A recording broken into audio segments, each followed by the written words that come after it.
আহনাফ খালিদ নাত রাসূল সাল্লাল্লাহু আলাইহি ওয়াসাল্লাম গায়, গতকাল অ্যাক্সিডেন্ট করছে, হুন্ডা অ্যাক্সিডেন্ট। প্রোগ্রাম থেকে যাওয়ার সময় রাস্তায় হুন্ডা অ্যাক্সিডেন্ট করছে, এমন অ্যাক্সিডেন্ট করছে রাস্তায় পড়ে আছে।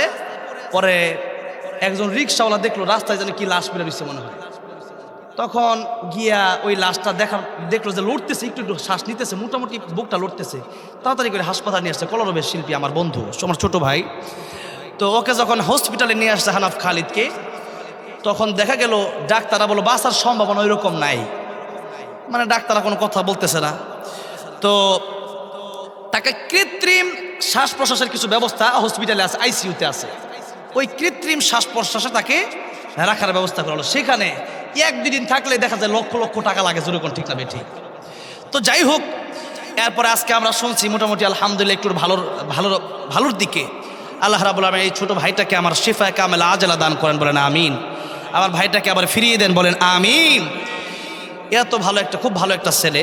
তো তার কথা এই জন্য আমি বললাম যে একটা মানুষ আইসিইউতে থাকতে গেলে তার কৃত্রিম শ্বাস প্রশ্বাস যখন তাকে রাখা হয়, তখন লক্ষ লক্ষ টাকা তার এক দুই দিনে চলে যায়, যেরকম ঠিক না ঠিক। আর প্রতিদিন আল্লাহ রাব্বুল আলামিন আমাদেরকে যে শ্বাস প্রশ্বাস নেওয়ার তৌফিক দিলেন, এটার ভাড়া যদি আল্লাহ নিতেন, বলেন এই টাকা দিয়ে আমরা কোলাইতে পারতাম? যেই পানি ফ্রি আল্লাহর কাছে নিতেছি, আল্লাহ যদি বলতে যে এক গ্লাস পানি দেওয়া লাগবে 500 টাকা করে, কয় টাকা লাগতো, যেরকম ঠিক না ঠিক। আল্লাহর নিয়ামতকে আমরা গণনা করে শেষ করতে পারবো? ওয়া ইন তাউদ্দু নি'মাতাল্লাহি লা তুহসুহা।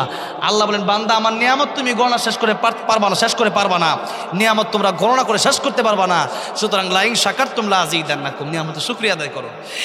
এবার আল্লাহ রাব্বুল আলামিন বলেন, আমি আল্লাহ রাব্বুল আলামিন তোমাদেরকে যত নিয়ামত দান করলাম, সবচেয়ে বড় নিয়ামতের নাম হলো কোরআন শরীফ। সবচেয়ে বড় নিয়ামতের নাম কি? কোরআন শরীফ। যেই জায়গায় নাজিল হয়েছে ওই জায়গাতে মক্কা কাবা শরীফের সামনে দাঁড়ায় নামাজ পড়লে 1 লক্ষ রাকাত নামাজের সব, সুবহানাল্লাহ। আর যেখানে নাজিল হয়েছে মদিনাতুল মুনাওয়ারা, যেখানে আমার নবী শেষ মান যারা কবরি ওয়াজাবাত লাহু শাফাআতি, আমার নবী রোজা জিয়ারত করলে নবী বলেন তার জন্য আমার সুপারিশ করা ওয়াজিব হয়ে যায়। তো মক্কা মদিনা পৃথিবীর সবচেয়ে দামি জায়গা, কারণ সেখানে কোরআন শরীফ নাজিল হয়েছে। সেখানে কি নাজিল হয়েছে? যেই রাতে নাজিল হয়েছে, ইন্না আনজালনাহু ফি লাইলাতিল কদর ওয়া মা আদরাকা মা লাইলাতুল কদর লাইলাতুল কদরি খায়রুম মিন আলফি শাহর। সেই রাতে ইবাদত করলে হাজার হাজার মাস, 1000 না, আল্লাহ বলেন হাজার হাজার মাস, কত হাজার আমার আল্লাহ জানে, হাজার হাজার মাস ইবাদত করলে যে সওয়াব, আমি আল্লাহ একটা রাত ইবাদত করলে সেই সওয়াব দিয়ে দিব। অল্প সময় সামনে আসতেছে রজব মাস, এরপরে শাবান মাস, এই যে সামনে রমজান, 2 মাস, এই জমাদিউল ওখরা জমাদিউল সানির একবারে শেষ মুহূর্তে আমরা চলে আসছি। আমরা তো হিসাবও রাখি না, আমরা অনেকে জানে না আরবি কোন মাস আছে, আমার বাংলাদেশে বাংলা কোন মাস ওইটাও অনেকে জানে না, যেরকম ঠিক না ঠিক। তো এগুলো জানা আমাদের দরকার বেশি। ইংলিশ যেমন জানেন, আরবি আর বাংলা মাসের হিসাবটাও রাখবেন।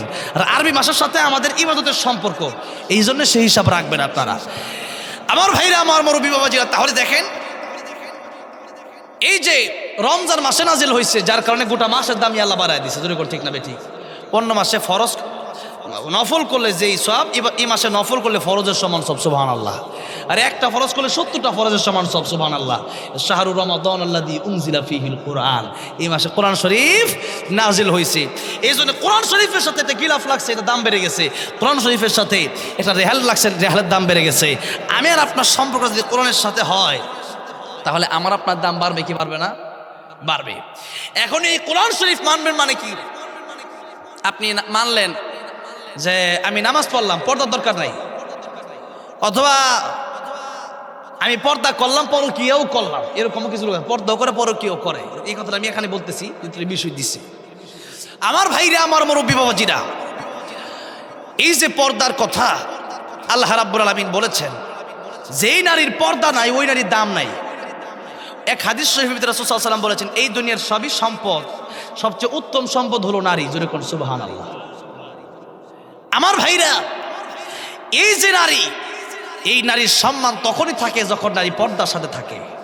ফাতেমা রাদিয়াল্লাহু আনহা, যেহেতু পর্দার কথা বলছে, একটু কথা বলতে চাই এখানে। ফাতেমা রাদিয়াল্লাহু আনহা মৃত্যুর পূর্বে তার স্বামী আলী রাদিয়াল্লাহু আনহুকে ওসিয়ত করলেন, ও আমার স্বামী, আমার ইন্তিকালের পর আমাকে আপনি রাতের বেলায় দাফন করবেন। কখন? দিনের বেলায় না রাতের বেলায়? কেন দিনের বেলা একটা আলো থাকবে, অনেক মানুষ দূর থেকে হয়তো আমার লাশটা দেখতে পারে, আমার লাশটা যেন না দেখতে পারে, আমার লাশ কেমন এটা যেন না দেখতে পারে, যেন রাতের বেলায় অন্ধকারে অল্প মানুষ নিয়ে আমাকে দাফন করবে। আর আমাদের দেখেন মরার পরের কথা বলতেছি, মরার আগে তো প্রশ্নই আসে না, মৃত্যুর পরে এই কথা বলতেছেন ফাতেমা রাদিয়াল্লাহু আনহা। আর আমাদের দেশের সমাজের নারীরা, বুড়া দাদিরা পর্দা করে, নানিরা পর্দা করে, আর নাতিরে পর্দা করে। নাতিরা দেখবেন সাজায় আড়ায় লইয়া যায়, কেউ দাদি কয় যে আমি তো বুড়া হয়ে গেছি এখন পর্দা করে। আপনি পর্দা করে লাভ কি? পর্দা তো করতে হবে নাতি। যেরকম ঠিক না ঠিক? পর্দা যদি দেশে না থাকে, আপনি বিড়ালের সামনে ওয়াশ করেন, বিলাই ওয়াশ করছেন, ও বিলাই এই যে মাছ তোমার সামনে থুয়ে দিছি, আমি বাইতে গেলাম গা, তোমার ঘরে ভিতরে আটকে থুয়ে গেলাম, কয়টা মাছও বাইজা দিয়ে গেলাম, তুমি খাইও না। বিলাই কইব তোর ওয়াজ তুই রাখ, তোর ওয়াজ আমার ঠ্যাঙ্গেও লাগে না। আরে কথা কয় না কি লিগে? তুই ওয়াজ করে কি হবে? আমার খিদা লাগলে তো আমি খামুই। আমার ভাইরা, আমার মুরব্বি, যদি এই নারী যদি পর্দা না করে, পর্দা না করার কারণে যুবক নারীকে দেখার কারণে যুবকের একটা লোভ হয়, তখন ওয়াজে আর কাম বাজে না, তখন দেখা গেছে যে একটা অপকর্ম হয়ে যায়। তাকাইলেই তো একবার বলে তাকায় আল্লাহ মাফ করে দেবে, এরপরে আবার চোখ তো তার মানে এবার আপনার গুনাহ হওয়া শুরু হয়ে গেছে। এখন নারী যদি পর্দা করে তাহলেই যুবক ঠিক থাকবে।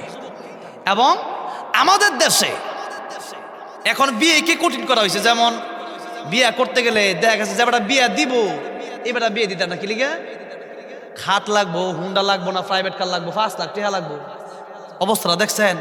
সারা জীবন একটা মেয়েকে তার বাপ মার কলিজার টুকরাকে তার হাতে তুলে দিতেছে, এর তো বেশি, আবার এটা লাগবো এটা লাগবো। আপনার যদি কোন, আপনি মনে রাখেন চুরি করে খাওয়া যেমন হারাম, সুদ খাওয়া যেমন হারাম, ঘুষ খাওয়া যেমন হারাম, এরকম ভাবে যৌতুক খাওয়াও হারাম। সুতরাং বিয়ে যদি আপনি করেন হারাম নিয়া, হারামে কোনো আরাম নাই। আমার ভাইরা, আমার মনে, তাহলে বিয়েকে করতে হবে সহজ। বিয়ের যে বয়স সীমা আছে ওইটাকেও সিস্টেম করে বাতিল করতে হবে। এই দেশে, যেই দেশে বিয়ের বয়স যখন হয়ে গেছে, ওর ক্ষুধা লাগছে এখন আপনি তারা খাবার দেন না। সকালে খিদা লাগছে খাওয়ার নাই, দুপুরে খাওয়ার নাই, রাইতেও খাওয়ার নাই, এবারে কবে আমি একটু আইতাছি, একটু বাথরুম আছে, বাথরুমের কথা দোকানতে খাই চুরি করে খাই আবার আবার আইবে। যেরকম ঠিক ঠিক, তারা যখন ক্ষুধা লাগছে তখন তাদের খাওয়ান দিতে হবে। এখন এই যে যুবক বড় হচ্ছে, যুবতী বড় হচ্ছে, 18 বছর 30 বছর হয়ে যায়, এবার বয়স হোক আর একটু বড়, গোড়ার বিয়েই করে, এত বয়স কেন? এই হলো অবস্থা। এই জন্য বিয়ের আগে সব শেষ। আমার ভাইরা, আল্লামা জুবাইর আহমদ আনসারী রহমাতুল্লাহ একটা উদাহরণ দিতেন যে ছোলা কলার যেমন দাম নাই, যেই নারী পর্দা করে না ওই নারীর কোনো দাম আল্লাহর কাছে নাই। কেন? কলা যদি চুলে বিক্রি করে, সবরি কলা, যেমন আজকে আমি সাখাওয়াত হোসেন চঞ্চল সাহেব ওনার বাসায় ছিলাম, তো উনি আমার কলা খাওয়াইছে, সবরি কলা। এখন দেখেন সবরি কলাটা তো আমার কাছে খাল সহ হয়ে আনছে, নাকি সিল্লা কি কলা দেয় নাকি খেবার লেগে। আর বাজারে যে কলা বিক্রি করে, এই কলা কি খোসা সহ বিক্রি করে না খোসা ছাড়া? খোসা সহ। কারণ যে বেটা বেচে এবারে জানে যে খোসা ছাড়া কলা বিক্রি করলে এই কলা কেউ কিনতো না। একবারের বউয়ের বুদ্ধি খুব বেশি। বউ কইতাছে যে মাইনছের এত কষ্ট, সবরি কলার দাম মনে করেন 30 টাকা হালি, এখন এই কলা মানুষ কিনা খায়, সিল্লা খায়, কষ্ট হয় না। আমি একদিন মমির সিং যে ফুলপুর ওই হালুয়াঘাটে ওই ফুলপুর দিয়ে আসতেছিলাম, তো একদিন দেখি এই বড় বড় বিস্কুটের প্যাকেট, তা আমি কিনা লয়ে যাই একটা, তা আমি এক প্যাকেট বিস্কুট বেড়া দিয়ে আমার বিস্কুটের প্যাকেট দিচ্ছে বাঙ্গা বিস্কুট দেয়। আমি কিলিগা বাঙ্গা বিস্কুট কিলি, আমার বালাজিরা আস্তা বিস্কুট সেটা দিবেন। হুজুর বিস্কুট তো সাবাই খাওয়ার লাগবো, তো ঘুরা ঘুরা করে তো কষ্ট, বাঙ্গারাই খায়। আমি কই মিয়া আমরা আস্তা আমি কামরা ব্যাঙ্গে খাবো, সেটাই মজা, যেরকম ঠিক না ঠিক। এখন কথা হয়েছে এরকম, ওই বেটার বই বুদ্ধি দিচ্ছে সবসময়। হ্যাঁ, অনেকের স্ত্রী আছে বুদ্ধিমান, তাদের কথা শোনে, কিন্তু কিছু স্ত্রীর কথা শোনার সময় বিপদও ফলা লাগে, বুদ্ধি যদি না থাকে, জিরা কয় সেটাই শুনুন যেত না। এখন বউ বুদ্ধি দিচ্ছে যে কি, যে দেখো মানছে কত কষ্ট করে কলা সিল্লা খায়, এক কাজ করি আমরা বাইতে কলা সিল্লা একবার তোমার বলে দিব, আগে ব্যস্ত 30 টাকা হালি, 40 টাকা হালি। এবার বউর বুদ্ধি শুনে কলা বউ সিল্লা দিছে সব কলা, এবার ছোলা কলা বাজার লইয়া গেছে বেচতো কলা। এতদিন তো কলা বাজার লয়ে গেছে, 1 ঘন্টা সব কলা শেষ। আজকাল রাত 10টা বাজে গেছে, কেউ তার কাছ থেকে কলা কিনে না। এবার বেড়া চিন্তা করতেছে কলা ফালামো কই, যেন কলা ফালা এবার যা, এবার কয় আমার দোকানের সামনে কিন্তু কলা ফালান যেত না, কলা ফেলে ফিস লাখায় করবো, আমার দোকানের সামনে ফালান যাক। বেড়া পড়ছে বিপদ। এখন জুবাইর আনসারী রহমাতুল্লাহ এই উদাহরণটা দিতেন আর কি, তখন কলার বলটা মাথাত নিয়ে কি কয় জানেন, একটা গান বলছে, বুবু গানটা কবো। সে বলে, কে আসো আমার কলার খরিদ্দার, কে আসো আমার কলার খরিদ্দার, কলার সাথে আছে 1 টাকা কইরা পুরস্কার। কলাও দিব, পুরস্কারও দিব। তুই চিন্তা 100 কলা আছে, কলাগুলো একটু কষ্ট করে বাইক না করে ফুস করে ফেলাই দিব না, আর 100 টাকা আছে, এটা লয়ে যাই।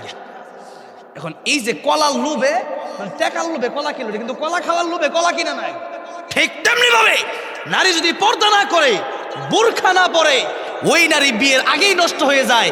যার কাছে ভালো ছেলের কাছে ওই নারীকে বিয়ে দেওয়া যায় না, কারণ সেইখানে মাছি মশা বৈশা কলা নষ্ট হয়ে গেছে।